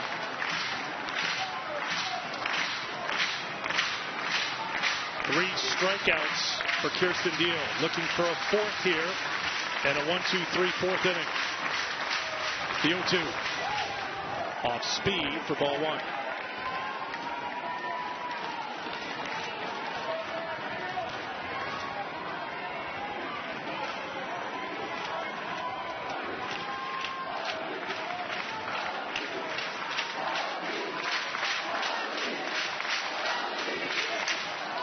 Giles lifts a deep fly ball, left field. It is way out of here. Home run number 6 on the season for Marley Giles. That's a big one. It makes it a 7-run game here in the 4th. One solo home run after another. Alabama chipping away at this Oklahoma lead. And this one looks like it's a rise ball trying to get in on the hands of Marley Giles. And she turns on it, gets barrel out in front. So she's making contact out in front of her and sends that one way out to left field. Now 2 runs for the Crimson Tide as they are trying to fight their way back into this ball game. Eric, that home run went 248 feet off of the bat. Almost made it to that second deck out there in left field. 76 miles per hour off of the bat, too, with that exit velocity.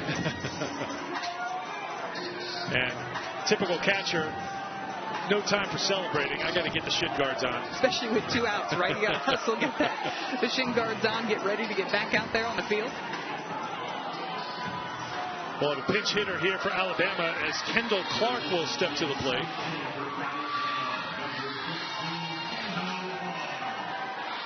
Senior getting a chance here in the NCAA tournament. You can see one of the captains, leaders for this Alabama team, batting for Dukeshire with 2 down here in the 4th.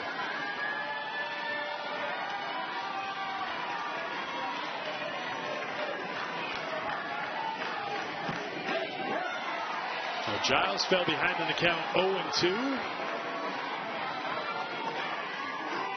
Ended in her favor with her 6th home run of the season. 2nd of the game for Alabama, 3rd of the NCAA tournament. Home run has not been a big part of the Alabama offense this year. That's popped up. Emmerling, playable, and it will drop in. Remember, the wind gusting quite a bit here, and that, when it came off the bat, looked like it was going to head for the netting, but it ended up pretty close to home plate. It's been the infield fly balls that I've been keeping a close eye on. The defenders just watching their feet and how they move. There was a fly ball over to Nelly McEnroe-Marinas earlier in the game. It started in foul territory, ended up in fair territory. That fly ball to Abby Dukeshire for Alabama over at first base. And you could see Isabella Emmerling on that play just dancing around back behind home plate trying to track it. And you saw the look on Patty Gasso's face. She is not happy when moments like that happen. Even if the wind's blowing and the catcher's turning around, you have an out to get. You have to get it. Very high standard of excellence for the defense. 2-1. Good pitch, 2-2.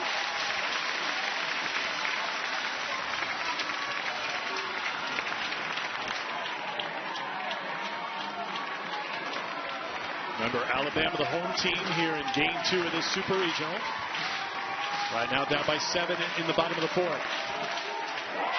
Teal gets the strikeout, her 2nd of the inning, 4th of the game. Marley Giles goes deep for Alabama. Giles, another home run on the board, another run on the board for Alabama as they are fighting for their season, still down 9-2. The NCAA Softball Super Regionals are presented by Capital One. What's in your wallet?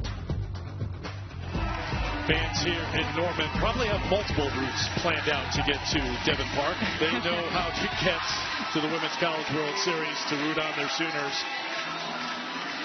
Win here today, Cassidy Pickering in Oklahoma heading to OKC in the Women's College World Series. She stands in to lead things off for the Sooners here in the 5th inning. Takes ball 1. 20th game for Pickering this season in the leadoff spot. I don't know if she's a prototypical leadoff hitter when you look at her power numbers and how she plays, but there's not many holes in that swing, if any. And I think with the way that she swings it, you're thinking you want to get her as many at-bats in the ballgame as possible. So you put her right up there in the leadoff spot. But she said it was an adjustment for her as far as game plans go, going into that leadoff spot to set the tone for the rest of the lineup.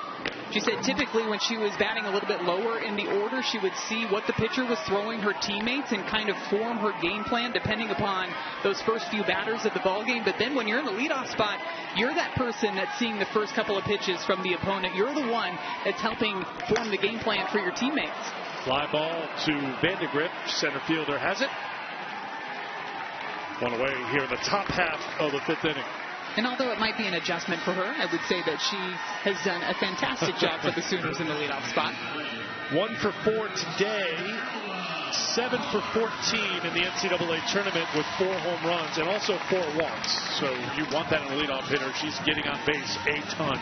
Not this time, though, as Johnson doing a good job out of the bullpen for Alabama, just trying to keep the score where it is right now and hope her teammates can chip away over the next couple of innings.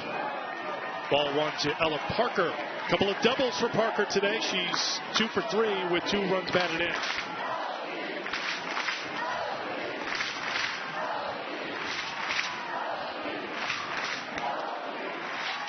If Oklahoma were to score here in the top half of the 5th inning, the pressure would firmly be put on Alabama because it would be an 8-run lead, the run rule in effect.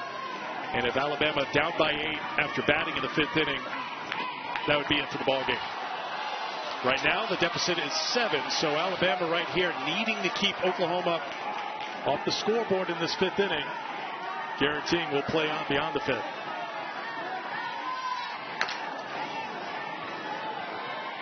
Eric, you know I love to just dive into swings because everybody swings just a little bit differently. And one of the things that stands out about Ella Parker's swing is the split grip that she goes into when she grips the handle of the bat. There's about an inch or 2 of separation between her hands, and I asked her about that. That's something that she has done throughout the course of her career. She said it's something that helps her get barrel and bat control through the zone.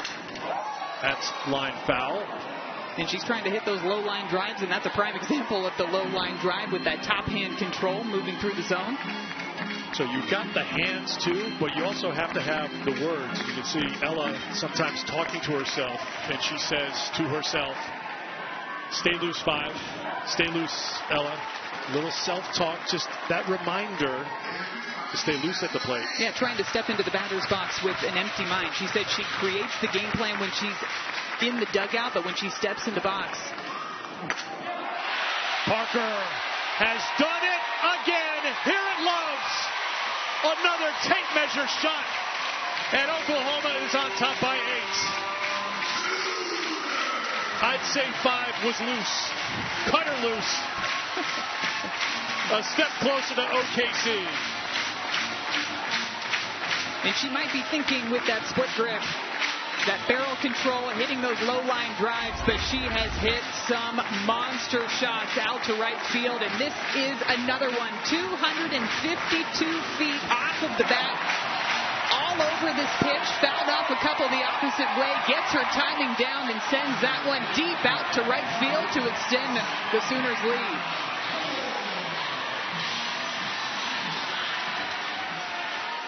Not the look of shock that we saw in the regional round after that 285-foot home run. Hannah Core at the plate for the first time. She joins the party at the plate with the base hit to right with 1 down. Home run number 13 on the season for Parker. She's 3 for 4 today. All 3 hits, extra base hits. 3 runs batted in. 77 miles per hour off of the bat, too. That's where you get that effortless power when she swings at a pitch.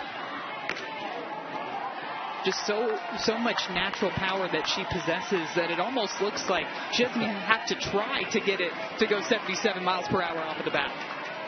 You can see the ace of the staff for Oklahoma, Sam Landry, enjoying the party here at Love's Field. Gabby Garcia hit one of those home runs today. She's 1 for 3, giving her 3 home runs in the NCAA tournament. 6 runs batted in. Gets away from the catcher, Giles. Core will second.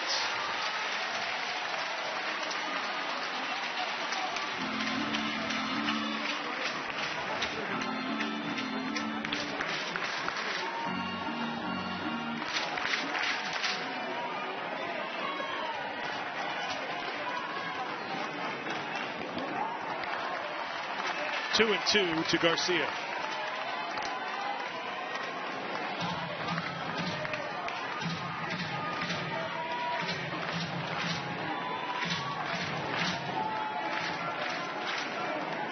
Garcia is one of those hitters who struggled in that regular season series against Alabama, but those struggles are long forgotten. She goes deep again, a 2-run shot.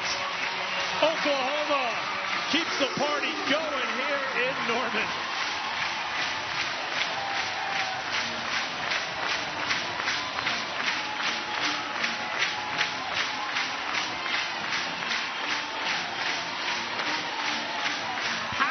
Not one, but 2 home runs for the freshman Gabby Garcia in this super regional game. Home run number 20 on the season for number 42.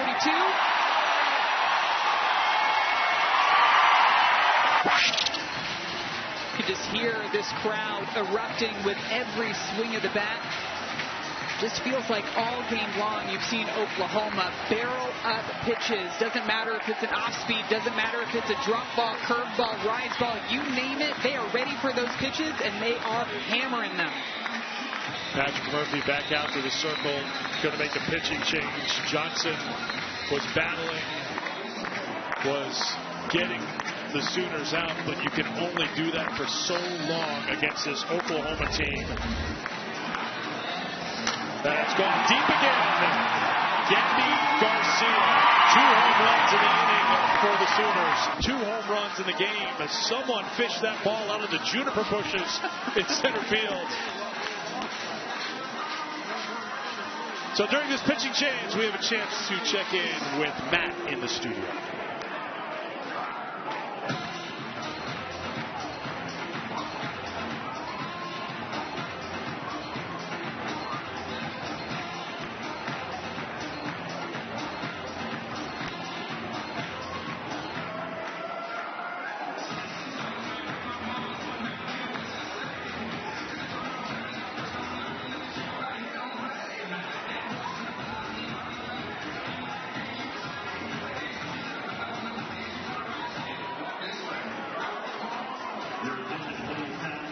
Thanks for the update. Plenty of softball still to come today and tonight. So looking forward to all the drama that's going to unfold as Alabama makes a pitching change, as the Oklahoma attack has kicked it into another gear here today.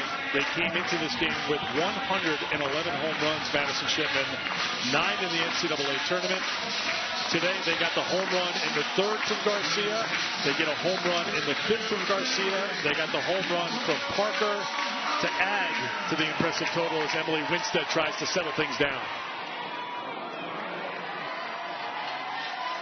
That was one of the areas, too, of home runs as a team on this season. When you talk about the consistency across the board for Oklahoma this year, top 30 when it comes to team ERA, top 20 when it comes to team batting average, top 10 when it comes to team fielding percentage, and coming into today's ball game, top 3 in home run total on the season. Popped up foul ground and in the netting, unable to grab it is Duke shirt.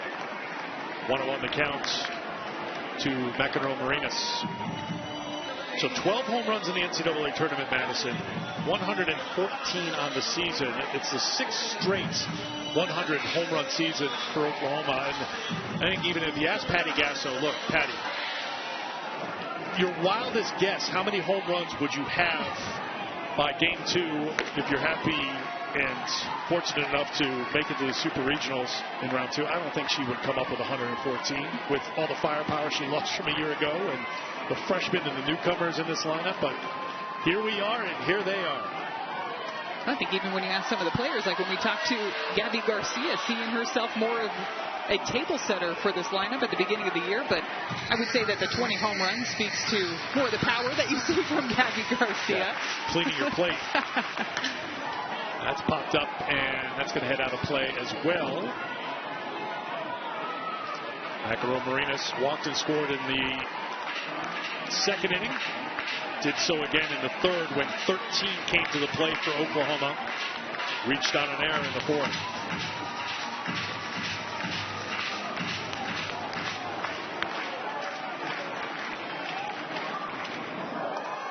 Three and 2.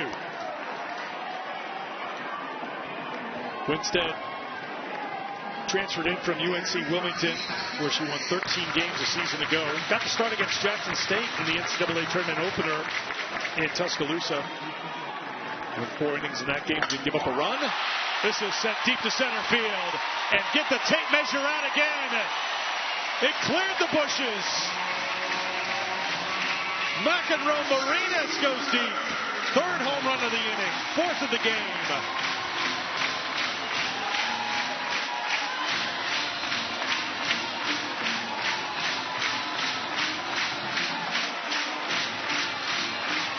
What's impressive, too, is just how quickly Oklahoma can change their game plan, change their swings. Emily Winstead comes into the ballgame, going to throw more high up in the zone. Curveball, rise ball combination, and Nelly McEnroe Marinas is ready for it. She is all over it. 67 miles per hour up in the zone, and she times it up to send it way out to center field. I hope Ella Parker was one of the first ones to greet the freshman, because she gave Ella a run for her money at 268 feet. 68. You didn't even have to run into the bushes for that home run. It cleared the bushes. It made it all the way out. No. Landscape wasn't damaged. Nope. This is how I did it. But look at the communication even still. Comes right back into the dugout. Talking, hitting all game long.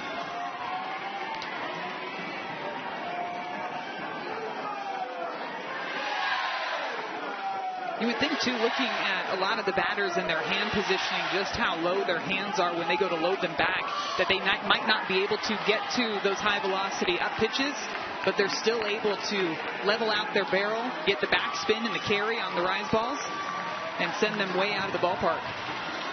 Sanders strikes out looking. 2 down here in the fifth.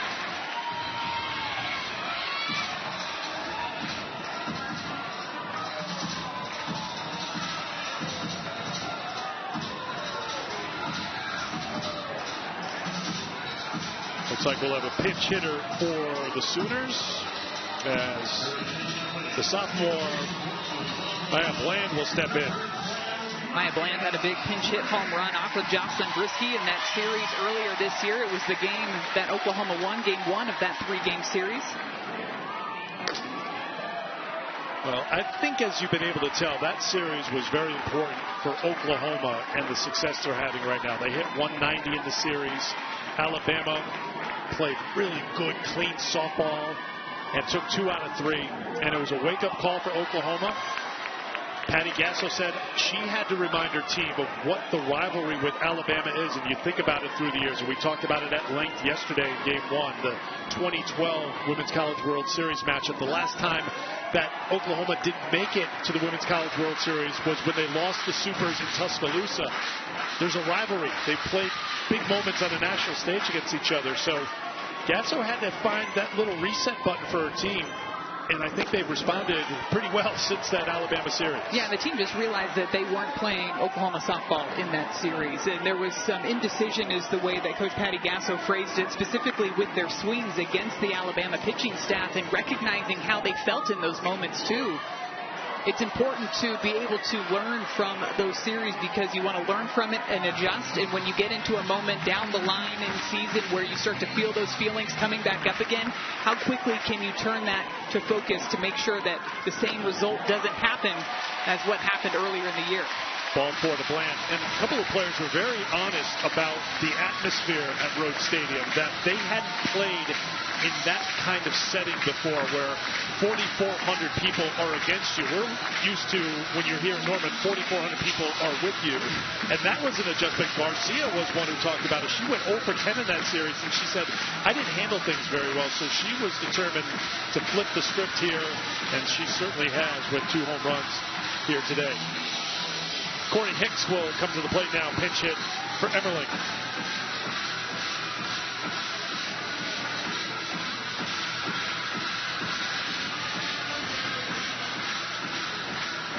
Conversation with Lance McMahon out in the circle talking to Emily Winstead. Caitlin Riley started, was relieved by Jocelyn Brisky, who was the Game 1 starter. Riley came back in for Brisky before giving way to Ailey Johnson. And now Winstead in the circle for Alabama. And the freshman from San Jose, Corey Hicks, at the plate. Hicks had a memorable moment in the NCAA tournament. She had the walk-off home run to end the game in the 5th inning against the BU Terriers here at Love's Field last weekend.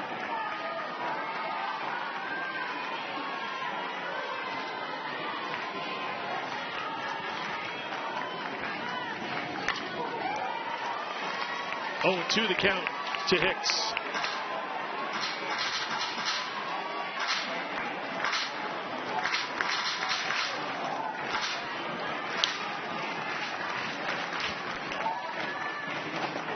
Swung on a miss. Hicks strikes out to end the inning. But a hat trick of homers for Oklahoma. Oklahoma just adding on to the score, showing off their power. Ella Parker getting things started with a shot out to right field. Then it's Gabby Garcia, Nelly McEnroe Marinas. 3 home runs in the 5th inning alone for the Sooners.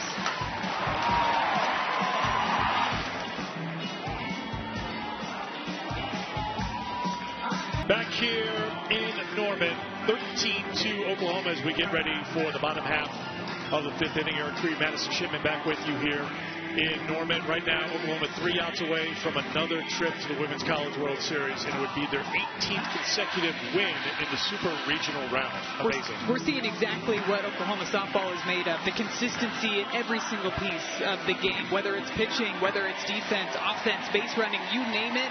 Oklahoma has been able to execute that throughout this Super Regional. Yesterday, much more of a tight game. It was a 3-0 win for the Sooners. Today, you've seen the offense absolutely explode. Home runs leaving the ballpark left and right. New battery for Oklahoma as Sam Landry, the senior, not Sam Landry, she was the starter yesterday. Audrey Lowry, he tried to say. That would be something if Sam Landry came on. But Audrey Lowry, the freshman, has come on for the Sooners. And Corey Hicks is back behind the plate to catch.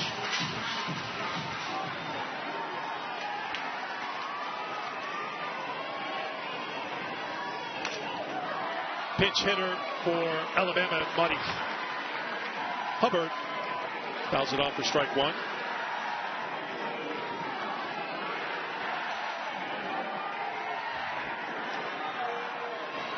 Oklahoma 3 outs away from a victory. Alabama down by 11. They'd have to close the deficit to 7 for this game to move on beyond the 5th inning.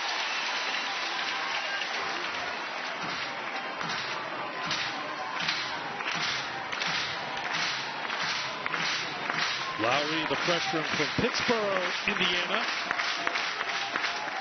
Ground ball to third. McEnroe Marinas. 1 down.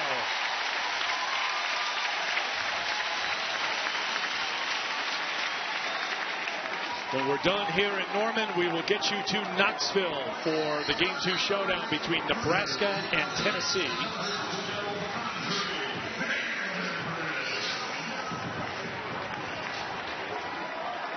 Here's Audrey Vandegrift. Vandegrift with a fly ball to right. Dayton has it. 2 down. Alabama down to their final out. And the crowd here at Loves Field rises to salute their Sooners. 4,564 here in Norman. Ready to send this Sooner squad to OKC.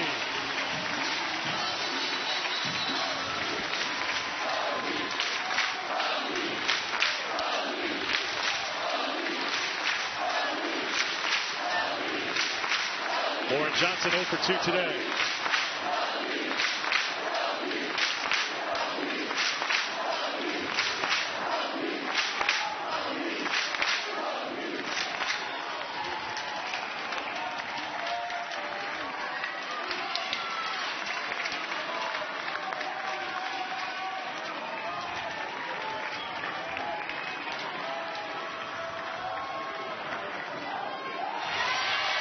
One and two.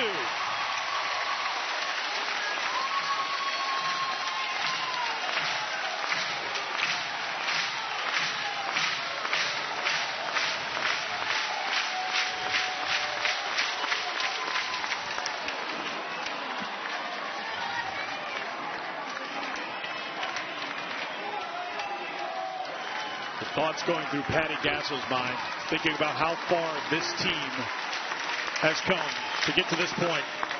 Ground ball up the middle. Alabama not done yet. Lauren Johnson with the base hit. You know who's thrilled about that? Callie Hevelin. You know she wanted one more at-bat in her college career. And that guaranteed it for Hevelin.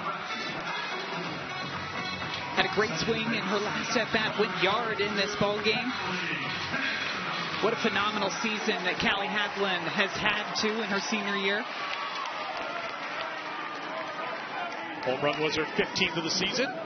She takes ball 1.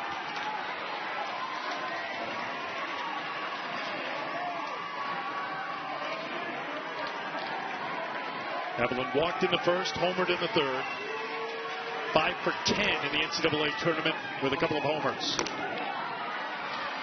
2-0.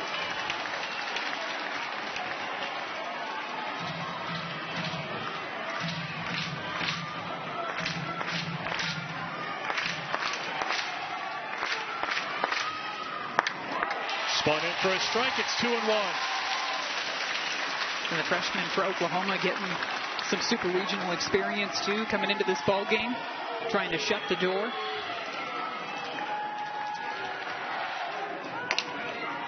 Evelyn comes through again. Base hit for the senior. She's 2 for 2 today.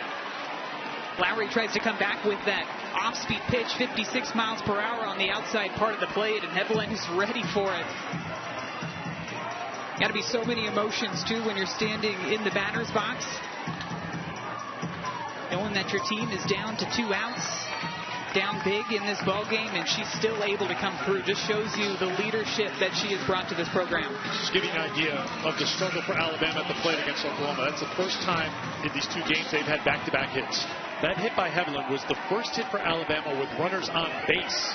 They are 0 for 9 with runners in scoring position, 1 for 14 with runners on base after that Evelyn base hit. Alexis Papillo.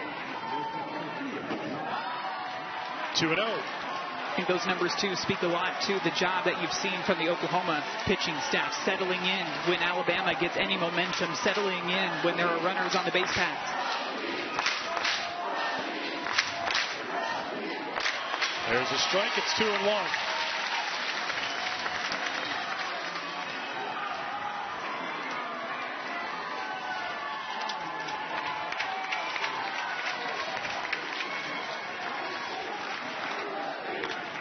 Little squib left side. Tough play.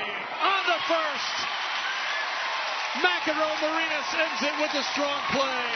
The 4-time defending champions will defend their title in OKC. Oklahoma wins the Norman Super Regional.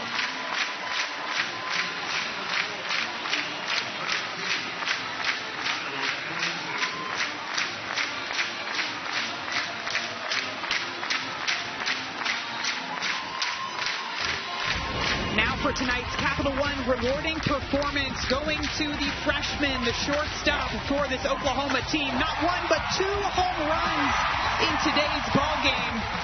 She has stepped up big in the biggest moments for this team, a team that has a lot of freshmen, a lot of young players, a lot of new faces coming into this season, a lot of unknowns for the Oklahoma Sooners. But the one thing that this Oklahoma program is familiar with, the one thing that they do know how to do, and that is win and get to the Women's College World Series. And this 2025 team is advancing yet again to the World Series.